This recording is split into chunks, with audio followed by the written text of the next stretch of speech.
Hey everyone.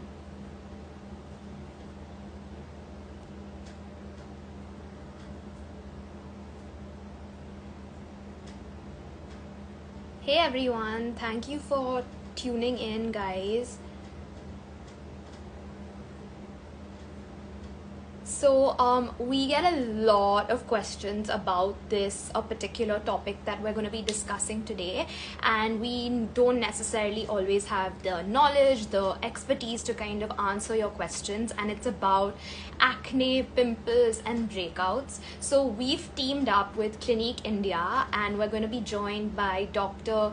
Gitika Mittal Gupta, who is a highly regarded dermatologist. She's been practicing for over a decade now. She heads up Luxe in Mumbai and Delhi, and we're just kind of gonna break down everything there is to know and kind of educate you guys and kind of answer your questions along the way about acne and breakouts. So let me just quickly check whether she is going to be joining us and ping her in.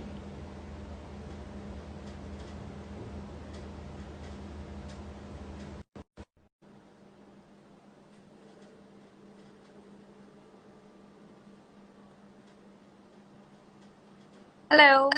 Hi, Dr. Kitika, how are you? Yeah, how are you?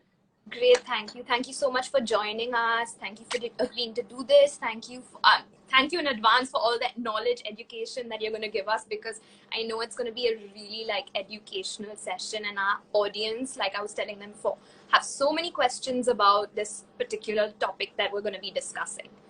Absolutely. Pleasure is all man, and happy to share all the information about acne, breakouts, blemishes. So let's start.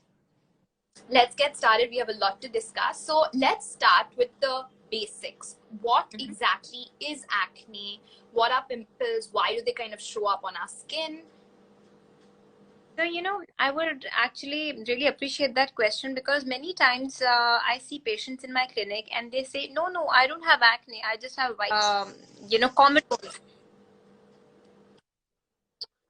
They would read it somewhere and they will come back with that knowledge. So breaking it down and understanding what is acne is really important.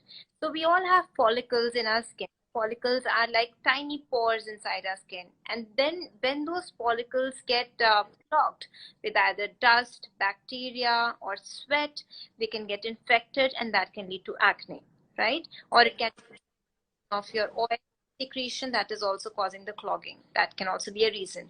Or overproduction of certain hormones that can also be causing more and more sweat production and inflammation that can be a cause of acne.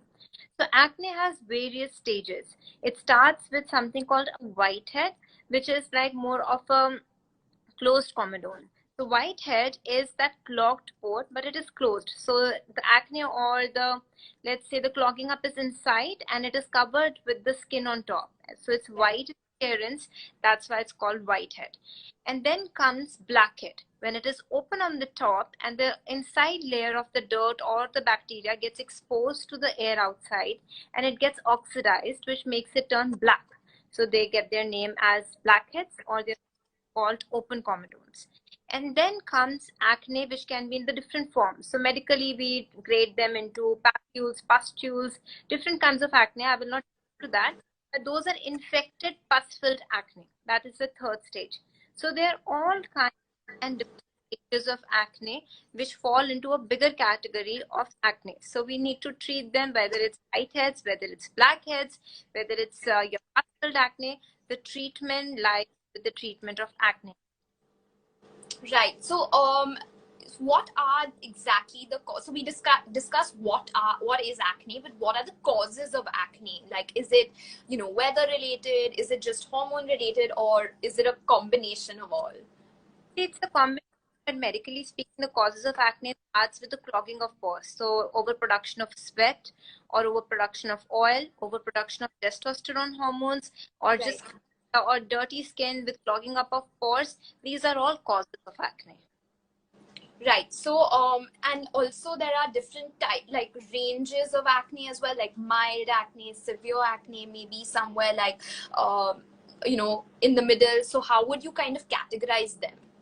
Yeah, so we can also grade acne depending on the severity. It can be mild, moderate, or severe acne. So if you have just little bit whiteheads, blackheads here and there on your skin, they are mild. But moderate would be overfilled of pustular acne, and then it is more than 2 to 3 times in a month that you get that acne over your face. They're mild to moderate. But severe acne are the cystic acne, which are big, big, full, and big pustular acne. Cystic acne, they are the severe form of acne.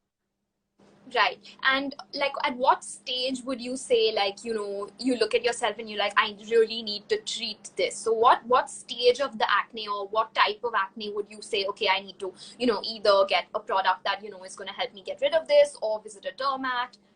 So at what stage would you like look at that? I get different age groups in my clinic. There are some teenagers, there are some adult acne. First of all, I would want to break the myth that you never grow out of acne. So be it your Right. mild or from moderate acne severe, you need to address it. You need to understand what is the reason. If it was just one indulgence in, your desserts or milk which caused acne, fine, you know the reason, you can, treat it. And if you have oily skin and you have always had oily skin, then you can follow good CT routine to avoid acne. That's also fine. But if you're getting different spurts of acne all the month around, which is not even related to your period sometimes, and it is scarring, you need to go and visit your dermatologist. Right. And we only talked about like acne. I mean, when we talk about acne, we kind of talk about mainly acne on the face. But are there other areas that kind of, clients come to you that with concern about, maybe on the back or maybe on the neck area, and what maybe are the causes of that? Yeah. So that is called body acne. And in fact, people have now started addressing them. Initially, people would not even address body acne as a problem. So you can get acne on the neck. Sometimes the face acne can be extended to the neck. It can also be on the chest. It can be on your back. It can be on the butt. These are all forms of body acne. Sometimes the reason can be just over secretion of oil glands, or maybe just dandruff. So when dandruff is heavily there, it can fall on your shoulders or your chest and back and cause acne. That can be a reason. It can also be due to wearing of very tight clothes. So post your workout, if you're not taking a shower and there is a lot of sweat which is clogging up the pores, even that can be a of acne. And so it's really important that you should be changing your clothes and going into the shower ASAP when after you have sweated it out, maybe a run or a exercising. It's really important. Right. And another reason that can be for butt acne, especially, it can be overindulgence in sugar or overindulgence in bakery items, or wearing tight clothes, friction coats, your innerwear is really tight. Those can also be a reason of acne. And another reason that I've seen for body acne is over usage of protein powders. So sometimes when people are having over indulgence in protein supplements, they can also result in acne. Wow, that's interesting. I didn't, know any of that. So that's really, informative. So we've discussed the causes. We've discussed what acne really is. But moving on to kind of, if you have acne, how do you deal with it? What are the do's and don'ts? So, like for example, if I have, moderate acne and I feel like, I can treat it myself, what are the kind of product? What are the ingredients, in products that I would be looking for? Sure. Whenever you're dealing with acne, I would want to actually sit back and really think that what started it. Chronic? Have you always had it? Is it hormonal? Is it happening just around your periods? Did you take any medication? Was it any dietary related? So you have to sometimes sit back. Sometimes it's due to stress also. These days we are also seeing people with mask acne because they are wearing masks for a very long time, and that is causing a lot of clogging up of the pores and leading to acne. So coming to the products, so whether you have mask acne or you have hormonal acne, the first thing first that you should look out for is a salicylic acid based product line. So because it's such a great ingredient, it will not only decrease the sebum or the oil secretion, it will also exfoliate your skin, it will remove the dirt from your pores, it will also make your skin much more luminous. So it is a great ingredient to look out for, and active to look out for in your face wash or your body. So that's starting point. Okay, and how would you kind of incorporate salicylic acid in your routine? You mentioned a face wash or a gel or something like that. What are the ways you can kind of incorporate it? There are lots of products available in the market, and what I've actually come across, I'll show it to you. Something that makes life actually pretty simple is the breakup with the Breakouts from Clinique. So this is pretty simple because it has a face wash, and then it has a gel, and then it has also moisturizer. So everything is there inside the kit, and that you can use for correcting the acne. And they all have salicylic acid, which is one of the major components. And in fact, the spot corrector is one of the major things that they have, which you can actually mix with the moisturizer and apply daily. That will really reduce the oiliness on the face. So that is one, safe salicylic acid product line available that you can definitely start with. Okay, great. And this kit is available for 1900, so it's great for beginners as well, or someone who has just discovered acne and they kind of want to treat it. They can definitely try this out. You did mention that it. Sorry, I didn't hear you. Acne is a great kit to get hold of. Right. So you did mention that it has a moisturizer, and there is another myth that's associated with kind of, people with oily skin or acne not using a moisturizer. So when you're like looking out for a moisturizer, what kind of moisturizer could, acne prone skin, users use? So moisturizer is a very important thing. So be it your dry skin or oily skin, you need different kind of moisturizer. So if you're not using a moisturizer on, say, oily skin, then probably it's a reaction that you're showing by producing excessive oil. You have to use oils. You have to supply the moisturizer from the top so that your skin doesn't have to overwork. Because skin cells definitely need that moisture to protect itself from the barrier. So you can use a gel-based moisturizer in case you have an oily skin, but otherwise a lotion-based moisturizer is also fine. So what I really like, in fact, a lot of my clients swear by it, and I generally don't change it when I see in their prescription, is this moisturizer from Clinique, which is a 72-hour replenishment. And the consistency is very gel form, so it doesn't make your skin sticky, and it gives you that dewy hydration all through the day. And it has aloe vera extract, activated aloe vera extract, and hyaluronic acid, which is why it is really, really good for moisturizing. So this is something you can definitely use. And you can add your anti-acne gel to it and then use it also on your face if you have more acne-prone skin. Or you can just use it as it is. You can even add on your little bit of foundation to it if you need a little bit of coverage. But definitely, moisturizer is very important. Okay, great. I think that's definitely concern that I've heard a lot of people kind of ask, that they want to stay away from moisturizer. But even in my opinion, I think a moisturizer is super essential for anybody, whether they have oily skin or dry skin. And I love the Clinique Moisture Surge as well. It's one of my holy grails. So when you mentioned gel, I think another concern that a lot of people kind of have is, or question that they have, is how much of the gel should I be using? Mm-hmm. Depending on your skin type, sometimes it's also good to combine two products on your skin. So if you have an oily skin, your T-zone is more oily, then avoid heavy moisturizer and use a moisturizer on the cheeks, because this area tends to get more dryish. So just maybe a small fingertip, a pea-sized amount is a good amount to use all over the face. And never avoid your neck. Your face doesn't stop on your chin. Your face actually stops here. So don't avoid your neck. Okay, that's great to know, because I feel like people buy this the gel and they kind of don't really know how to use it. But are there any hacks that you have for this gel? You did mention mix it in with a moisturizer. You did say mix it in with a foundation. Can you even use it for spot correction?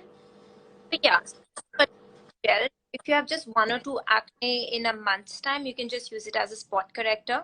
But if you are having acne more than 2 to 3 times in a month, you can mix it with your moisturizer or with the oil together, apply all over your face, because this one has salicylic acid, which is like a very active compound. Along with that, it has 2 or 3 more compounds, which are all controlling oil secretion. And because we need less oil, more oil clogs the pores. That's why salicylic acid and the gel. Okay, that's great to know. So you see a lot of different clients, I'm sure, that have like a whole lot of different concerns, but like any other like tips or tricks or do's and don'ts, if you may, that really stand out to you with when it comes to people that have acne? So one thing that I would always tell them is discipline. You know, discipline is really important because it's not a job for a week or 10 days, like exfoliate, moisturize, and then it's okay. It is a discipline that you have to follow throughout. Your skin definitely is the largest organ of your body. You need to take care. And, you know, going back to the basics, they say what you eat shows. It's actually true. So you have to look at your diet, always take of dairy, sugar, and other inflammation causing foods if you want to really, really treat your acne. And some hacks that I've been seeing and are very, you know, appropriate these days is, of course, the mask acne, which is happening under the mask. You must wash your mask if you're using a cotton mask. You must make sure to use a very light moisturizer under the mask. Don't overuse your foundation or your makeup under the mask. It will actually clog the pores. And whenever possible, wash your face. And another thing that's really important, clean your phones or use a hands-free device, because your phone screen also has a lot of bacteria and dirt which comes next to your face. And change your pillow covers 2 to 3 times in a week, because while you're sleeping, all the dirt and everything is coming right on your face and it's compressing next to the pores. So cleaning your face, cleaning the moisture coming next to your face is really important. Thanks for that. Another quick question that I kind of have, a lot of people are also asking is, when you have the acne, it oftentimes people kind of don't really know that they have to just kind of let it be, and then it causes acne scarring, or even if you don't pick at it, then it causes acne scarring. So how does one kind of deal with those acne scars? I know that it tends to be a big problem for a lot of different, consumers. Yeah, so acne scars, again, so you don't grow out of acne, you rather, get left behind with acne scars. So just recently sharing a story, I met a patient and she was like, oh, I'm going to come back to you for treating acne scars. I'll just let the acne be. I said, you can't do that. This is a vicious circle. Till the time you have active acne, I'm not going to touch your scars, because the active acne will turn into scars. And scars are like big icebergs. So what you see on the top is just 1/3 of the situation, but it goes way down below. The 2/3 of it is lying below, which has actually entangled all the collagen and made your skin tissue really, really bad. So we have to treat acne scars properly. So exfoliation is important. Using actives which has some AHA or BHAs is important to reduce the pigmentary acne scars. But if the acne scars are much like craters, then you need to take treatments. So then your doctor would include retinols or fractional lasers, which are really important. But if they're more pigmented scarring, then just AHA or BHA's application definitely help, and a sunblock is really, really important. Otherwise, that scar which is healing, that can go even worse. Okay, that's great to know. So we did talk a little bit about the Clinique's like anti-blemish solution range, but for people that kind of wanna try it out, what is one product that that you feel like they should try and experiment with, and how would it help them? What is your recommendation? For me, depends on the skin type, first of all, because being a doctor, I would always want to know the skin type and then give you the recommendation. My first recommendation from Clinique has always been the moisturizer, which has been my favorite. But yes, if you are facing acne and acne issues, then this little bottle over here can work magic as a spot corrector, and it can do multitasking with this. This works really good. And if you have acne scarring, I've yet to use it, but I love the ingredients with it. This is the active cartridge, which has a lot of AHAs inside, right? So you can use an AHA or a BHA based active cartridge for not only reducing the spots, but also the scarring, the pigmented scarring. So this is the cartridge that goes into the Clinique ID for everybody who's wondering. It kind of, then it becomes your moisturizer and sits as your moisturizer in your routine. Yeah, it takes the care to another level. So if like there is definitely the anti-blemish solution cleansing foam is also part of the range. There is also the clarifying lotion. So let's talk a little bit about the clarifying lotion. It's kind of the exfoliator, if you may. So how does this help in the routine? So that's actually a toner, and by talking that why your skin actually needs a toner. Many times my patients ask me that do we need a toner? And to start with, we always thought that toner is more of a marketing or a selling hack. We don't need a toner. Why do we need a toner? But toner is important for your skin because, of course, it's an exfoliator. It removes the dead skin, and it also balances the pH of the skin, and it makes the next step, the serum or something, go better inside the skin because it has removed the top dead skin layer. So toners are really important, and because we are talking about Clinique today, they have a whole range of toners available from them. So Right. clarify 1, 2, 3, 4, and one from also the skin. So you can actually visit a store and pick a toner according to your skin type, whether it's dry, whether it's oily, or combination. A toner is an essential step. So it comes after washing your face. You use the toner. You can either just dab it in your tap it on your face, or you can put it on a cotton swab and just swipe it off. So there are two ways to use it, followed by a serum, then a moisturizer, and then the sunblock. And you did also mention that the Breakup with Blemishes kit has the all-over clearing treatment. So can you run us through what this is used for? So this one right here, right? The cleansing gel. This is the cleansing gel. No, so both the cleansing gel and there is something called the all-over clearing treatment. Do you have that?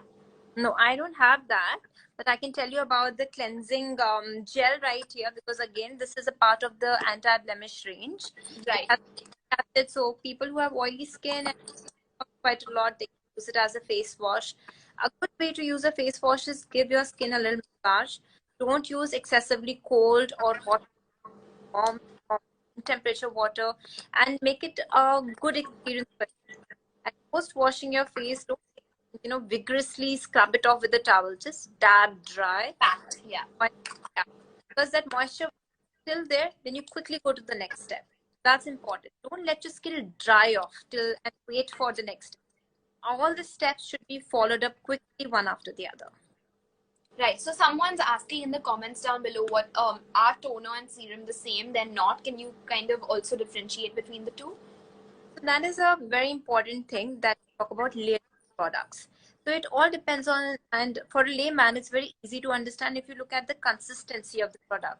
So we start with the thinnest and go to the thicker material. So if you look at toner, they are more watery based, and they are exfoliating, they are balancing the pH. And then comes the serum, which is slightly thicker than the toner, but not as a moisturizer. And that is a potent mix of all antioxidants and vitamins, which is directly going inside your skin to nourish it. So that's the serum. You just take a few drops of it, activate it in your hand, and then press and release all over the face. That's the right way to use it. And then is the moisturizer. Okay, great. Thank you so much. Another question that I've been seeing a lot is, so there is other, supplements like vitamin C or retinol. So, you did mention that, you could use retinol for acne scars, but do you want to tell us, like, if you have acne prone skin, are there any concerns with using these products with these kind of ingredients? The retinols are generally very good, but it's a way to use them, and retinol also comes in different forms. So you need to understand what is your skin type and what is the purpose. Are you using it as a spot corrector for your acne or acne scars, or you're generally using it for accentuating your skin, or you're using it to tighten your pores? So there are different kind of retinols. But whenever you are ready to indulge in retinols, make sure you start them at night. Start with a very small amount. Don't use it every night. Don't combine it with any of the acids, and make sure you follow it with a moisturizer and a sunblock in the morning, because retinols are bound to make your skin more sensitive to the sun. And what about vitamin C? So vitamin C is my favorite. I don't know for how many years I've been using vitamin C. You can eat it, you can apply it, it's a beautiful antioxidant. And generally, if you're using a retinol, the vitamin C goes in the morning. Vitamin C serums are available in the market, and I have received this beautiful cartridges from Clinique. There's vitamin C and retinol, which can be used. So vitamin C, why it's important? Because it fights and prevents the sun damage. So if you're going out in the sun, vitamin C is a powerful antioxidant which will fight the free radical damage which can be due to the sun. And also, if there are any skin pigmentation already which has occurred, the vitamin C will also help in treating it. So it is not only helping in fighting it, but also treating it. Great. So there's another question that I want to quickly pick up from the audience that I'm seeing coming in. If your skin kind of produces that excess oil, what are some lifestyle tips or do's and don'ts again that you should be following if you have that excess oil forming, because that could obviously lead to acne, right? So first of all, you should check that your diet is very important. Check your diet. Have you changed anything in your diet? Are you overall, sweating a lot or producing a lot of oil, or is it something new? Did you start any new supplements? And then you should always check your skin regime. Are you using any moisturizer, or are you over exfoliating? Because many times people also get into the habit of over exfoliating their skin, because more and more you feel your skin is becoming really clean, but what you're doing is you're removing the protective layer on the skin, and thereby your skin.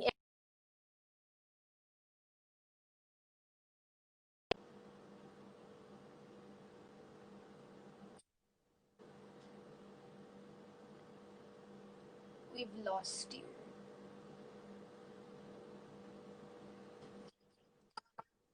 We did lose you for a quick second, doctor. Can you repeat what you were saying? I was talking about over exfoliation. So over exfoliation is one of the major reasons of excessive Right. production of oil, because people over exfoliate and they think their skin that is coming out is very, very clean and supple. But what you're doing is you're actually removing the protective layer of the skin, and natural oils which are there on the skin are removed, and thereby your skin is releasing more oil as a combat mechanism. So over exfoliation should be removed if that is the reason. Start eating healthy, stop stressing out. And if you have overly oily skin, apart from all of these things that you have checked, then you should see your dermatologist, because then salicylic acid can reduce oiliness on the face. There are a lot of treatments which can reduce oiliness on the face. But to start with, check your lifestyle and add salicylic acid. That's so funny. A lot of people see that concern that they have. So I see that they have so much like very oily skin. I have completely the opposite, and I have such dry skin. So I wish my skin was oily, because I have to kind of feed it with so much like hyaluronic acid and moisturizer. Of oily skin ages slightly lesser, because your Exactly. wrinkles appear more on a dry skin. So if you look at a dried apple, it looks so shriveled and bad. So your oily skin will always have less wrinkles. But I anyhow, can already see some wrinkles forming, and because of my dry skin. So all those oily skin girls out there, like, you should be thanking your stars. Yeah, and I'm kind of lathering on the moisture surge. Okay, so we have a couple of questions that we've kind of gotten from the audience. I'm just going to quickly shoot them at you. How should one cure open pores? Is there a link to open pores and acne, and how should one kind of cure open pores? so we all have pores, and our skin pores is definitely one of the major core issue. The visibility of the pores can be reduced quite a lot if you have your pores clean. So clean pores are obviously less visible. So how to do that? Exfoliate your skin well with a good scrub. So those scrubs have to be with teeny particles, or you can do microderma abrasion clinic or chemical peels, which can help. Introduce a AHA or a BHA. BHA if you have a oily skin in your skin routine. That will further cleaning up and removing the dirt from the pores. And then further, you can also start adding retinols, because retinols definitely help in collagen building up, and that definitely tightens up the pores in the long run. Great. I think that's a fabulous answer, because that's exactly what I've also read about, because I've also done so much research about that. So that's great. And like another question, which I think we've covered, but I'm just going to reiterate is, does acne fade away by itself? Absolutely not. You don't grow out of acne unless it was just due to some, product that you use, which is cosmetic, or you do overindulgence. But if it is been there, you don't grow out of it. You should get it treated ASAP. Stick to your routine of cleansing, toning, moisturizing, exfoliating. Meet your dermatologist. Understand if it's hormonal acne, teenage acne, or adult acne. Get it treated. Right. And someone is asking from the audience if Clinique Moisture Surge is only for oily skin. Please advise. So there are various from Clinique. There's also a gel form of moisturizer. This has been my favorite, because your skin tends to change throughout the season. So like how you change your clothes, in winters your skincare would be different, in summers your skincare would be different. This has worked the best. I would modulate quantity of the moisturizer, its gel consistency. But if your skin is overly oily, acne, then you need to use also a salicylic acid clear gel to reduce the oiliness. So you need this permanent. Great. And another question that I think again we covered, but just to kind of recap, give us 3 top tips for a person who suffers with severe breakouts. Severe breakouts, don't sit at home, don't take it lightly. Please book an appointment, get it checked, get your blood check done ASAP. If you are a girl who is a childbearing age and is having a lot of acne, especially around the periods, get yourself evaluated for PCOD. Restrict sugar and dairy, and then start using the skin regime properly. Don't sleep with makeup on. Even with one night of makeup on, sleeping can lead to a lot of clogging of pores. So take your skin more seriously. It's what is going to show and reflect for a very long time. Great, thank you so much. So I think that's it for in terms of the questions. If anyone has any questions, then please shout them out now in the comments section. A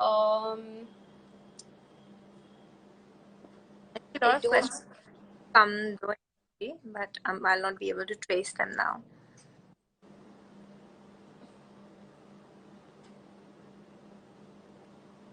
I think we've covered quite a lot of this.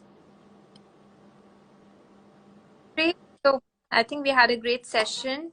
Is there any questions left over? Please feel free to DM me. I would be happy to help all of you. Thank you, Dr. Gitika, for all of the insight, information, education around this subject. We technically don't really have, we're not geared up to answer all our, customers' questions, but I think the session was super useful. And yeah, again, thank you so much for your time. Thank you. Thank you, Naykaa, for this. Bye-bye.